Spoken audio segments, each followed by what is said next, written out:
All right, let's go. 1 minute take. We take a look at the biggest news stories, pop culture, sports, usually, but today's a little bit different. I'm Brad Russell. This 1 minute take. Let's get into it. Obviously, there's nothing to get into other than the one main big story everywhere, and that's COVID-19. Coronavirus. It's crazy. It's absolutely crazy times. Set aside just the sports world and the craziness that all is. We'll get into that. But just the craziness of everything that's going on, I always find it weird, like when it's going to snow, like a big snowstorm's coming, or it's like bad weather or anything kind of crazy, or just off kilter, just a little bit. People rush to the store and buy eggs, milk, butter, and bread. I don't know what they're making with all that per se. I know they're just like the basics, the fundamentals. I don't eat a lot of butter bread sandwiches dipped in milk, but hey, whatever you do. I know you can make a lot of different things. Whatever, I'm just being a smart ass.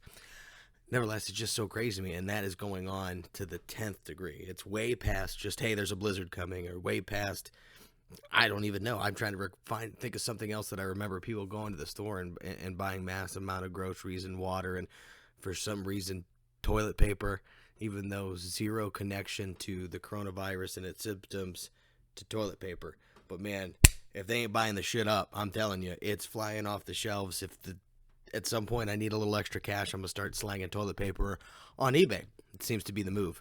It's absolutely nuts, and that's just with what's going on in the real world for everyday people. And I know there's a lot more people that are affected than everyday people.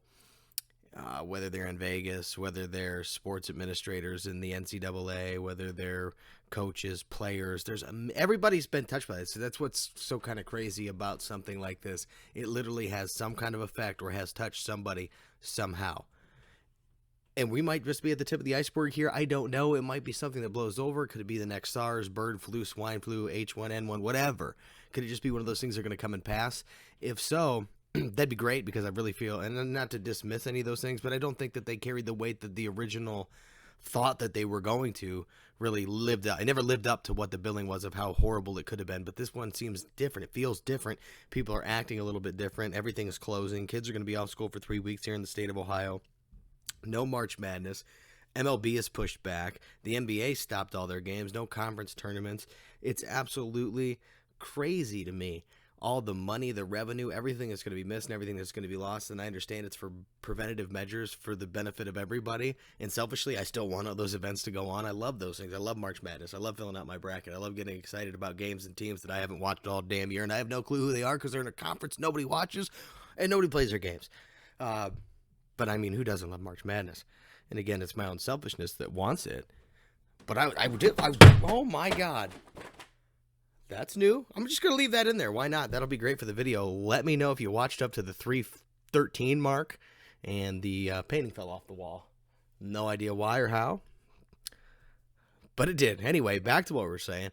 Absolutely nuts. The amount of money and revenue that's lost and the people that have been affected by this. And again, I want March Madness as much as the next guy, but I understand they're doing it for the greater good.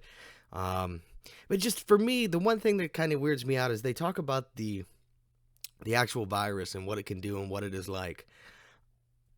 It sounds like a bad flu / cold, cough, runny nose, fever, headache, the run-of-the-mill stuff. And for the most part, it goes through you in about 3 weeks, unless you're really elderly or have respiratory problems. And again, not diminishing them or their roles in society, but for the most part, a lot of people that get this it's gonna come and go. So it makes me wonder, again, what it's kind of triggering my head is why are we taking such huge preventative measures for something that could just kind of go through you in a couple weeks? Is it the unknown of it?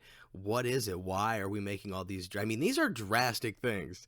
If you think about it, to close school for 3 weeks is drastic. To stop an entire sports league, especially the size of the NBA, is huge. To cease everything in the MLB for spring training and push back the home openers and the start of the season, that's huge. Could you imagine if something like that happened? And it's just now in the world we live in today. Like a week ago, had you told me the NBA was going to just up and stop, I'd be like, get out of here. I would have thought you were pulling my leg. I would have thought you're full of it. But it's the world we're living in now. There's no NBA. There's no March Madness. That just came down today, and that's crazy to me because That's huge in the world of NCAA, and I know the bigger world in which we live in is really the main goal and the reason we're doing some of these things, drastic though they may be in my mind. Um, all the revenue that's made during March Madness basically funds all other NCAA sports, the lower tier sports. And I hate saying lower tier, but they don't garner the same attention. We'll put it that way.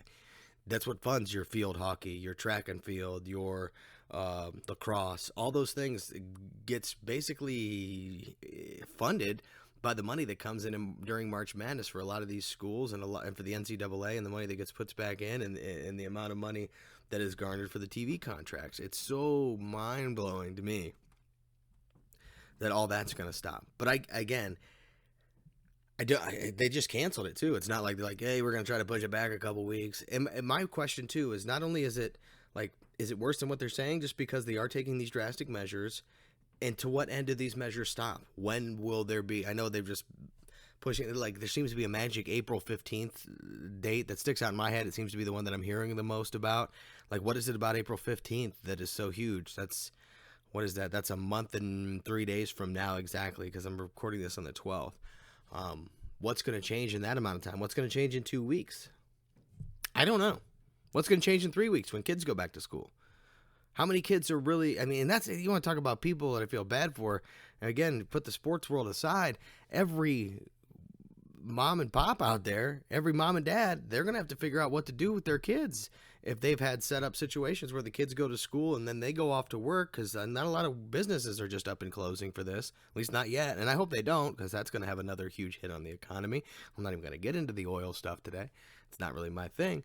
But just so many crazy things going on in the world. What do those mom and dads do now with their kids?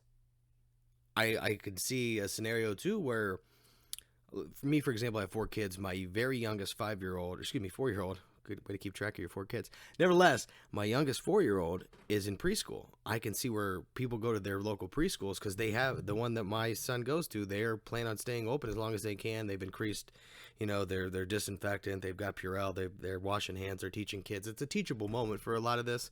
And I know they've been taking advantage of it, so tip of the cap to them. But nevertheless, I can see a lot of parents going to these kind of schools and saying, hey, I got nowhere to take my 2nd grader, my 3rd grader.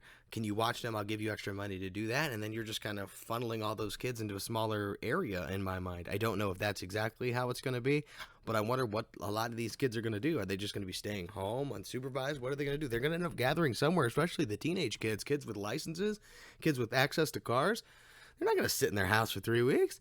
They're going to be going to the malls, to food courts, to meeting up wherever they can.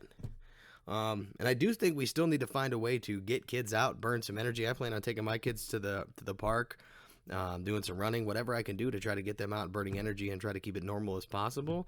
I really hate to think that we're that far, where we're trying to instill normalcy when this is going on, where we have to worry about our kids being jarred or jaded by something like this.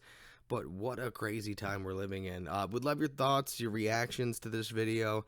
Leave in the comments section. Make sure you subscribe. Appreciate it. We'll try to keep bringing videos to you.